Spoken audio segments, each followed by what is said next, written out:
Vladimir Putin terbang ke Beijing bukan tanpa alasan, melainkan untuk membahas perang Rusia melawan Ukraina.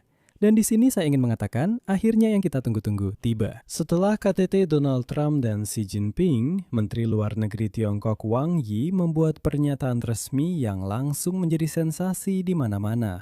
Dan inilah yang dia nyatakan, kutipan. Karena baik Tiongkok maupun Amerika Serikat siap menjaga komunikasi dan memainkan peran konstruktif dalam penyelesaian politik krisis, kami berharap pertempuran di Ukraina segera berakhir. Sepertinya ini adalah terobosan. Dan di saat yang sama, Putin juga terbang ke Beijing.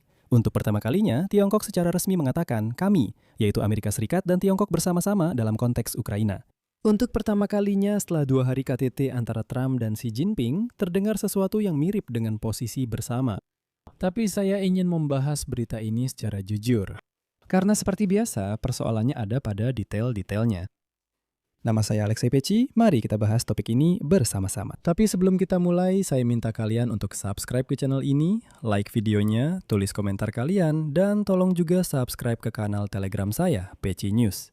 Linknya ada di deskripsi video ini. Di sana kami mempublikasikan berita terbaru begitu kami menerimanya. Jadi, Tiongkok setelah kunjungan Donald Trump. Dan sebelum kunjungan Vladimir Putin ke Beijing, Tiongkok menyatakan siap membantu mengakhiri perang di Ukraina. Pertama-tama, apa sebenarnya yang dikatakan oleh Menteri Luar Negeri Wang Yi?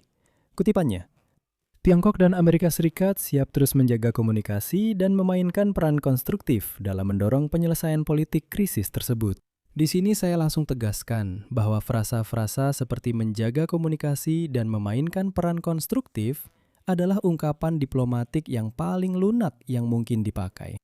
Begini, saya juga ingat dari masa kuliah, jika Anda membuka buku pelajaran diplomasi manapun, Anda akan melihat bahwa ini adalah bentuk paling ringan untuk menghindari segala kewajiban. Mengatakan bahwa kita menjaga komunikasi dan memainkan peran konstruktif dalam urusan internasional.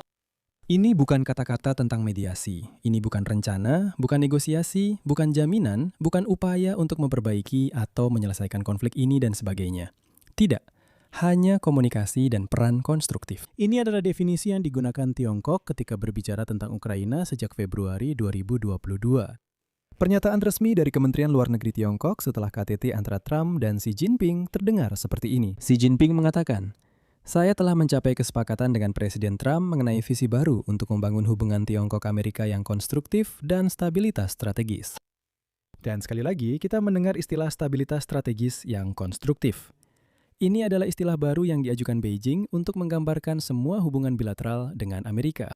Itu berarti bahwa kerjasama menjadi dasar, persaingan bisa ada dalam batas yang wajar, perbedaan dikelola, dan dunia yang dapat diprediksi.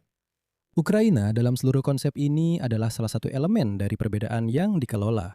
Artinya, bukan penyelesaian perbedaan ini, tetapi pengelolaan perbedaan tersebut. Sekarang, mengapa penting untuk membaca ini melalui prisma pengalaman sejarah? Di sini kita hanya perlu menelusuri seluruh kronologi pernyataan Tiongkok tentang Ukraina sejak Februari. Intinya adalah, Tiongkok telah mengatakan peran konstruktif mungkin 100 kali, bahkan lebih. Setiap kali tidak ada yang konkret. Jangan lupa juga, di satu sisi, Tiongkok selalu berbicara tentang peran konstruktif. Dan di sisi lain, mereka memasok Rusia dengan material yang sebagian besar langsung digunakan untuk mesin perang Rusia. Sebagai imbalannya, Rusia memasok Tiongkok dengan teknologi kapal selam, rudal, dan teknologi sensitif lainnya. Pada saat yang sama, Dewan Hubungan Internasional, salah satu lembaga think tank terkemuka di Amerika Serikat, hari ini menerbitkan penilaian penting seperti ini, kutipan. Ketika Presiden Trump tiba di Beijing, Xi Jinping yakin bahwa dirinya sedang menang. Dia sudah lama mengatakan kepada para bawahannya bahwa Timur sedang bangkit, sementara Barat sedang mengalami kemunduran, dan bahwa waktu serta perkembangan berpihak pada Tiongkok. Tiongkok tidak ingin Rusia benar-benar dikalahkan, karena itu akan menghilangkan penyeimbang strategis utama Amerika Serikat di Eropa. Dan Tiongkok juga tidak ingin Rusia terlihat terlalu jelas kalah. Hal itu akan melemahkan perkembangan kemitraan Tiongkok-Rusia. Dan disinilah harus diakui bahwa Presiden Amerika Serikat Donald Trump jelas-jelas mendukung sentimen Tiongkok seperti ini. Segera setelah KTT, Trump membuat para sekutunya khawatir dengan secara terbuka memperingatkan Taiwan agar tidak mendeklarasikan kemerdekaan secara formal. Bahkan mempertanyakan kebijaksanaan dari ide melindungi pulau tersebut. Dan secara terbuka menyebut penjualan senjata Amerika ke Taipei sebagai alat tawar-menawar untuk mendapatkan konsesi dagang dari Beijing. Itulah urutan prioritasnya.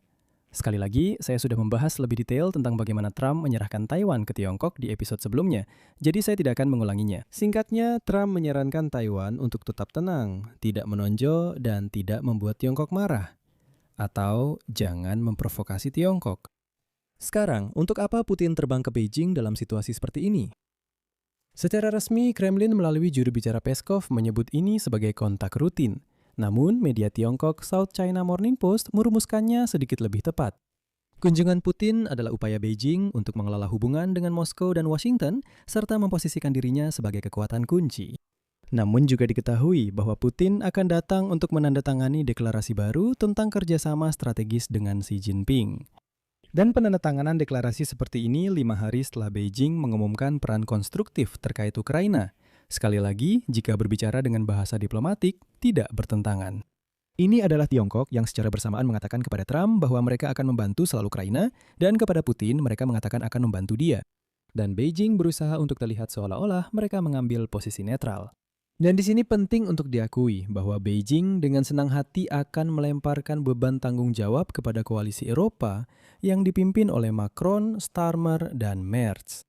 Tiongkok cukup puas jika rencana perdamaian Amerika yang disusun dengan tergesa-gesa atau rencana Donald Trump untuk mengakhiri perang Rusia melawan Ukraina terbentur sikap keras kepala Putin ini. Kebuntuan yang mungkin terjadi ini membuka peluang bagi Tiongkok untuk masuk ke dalam proses perdamaian dan menunjukkan kemampuannya untuk mengubah situasi.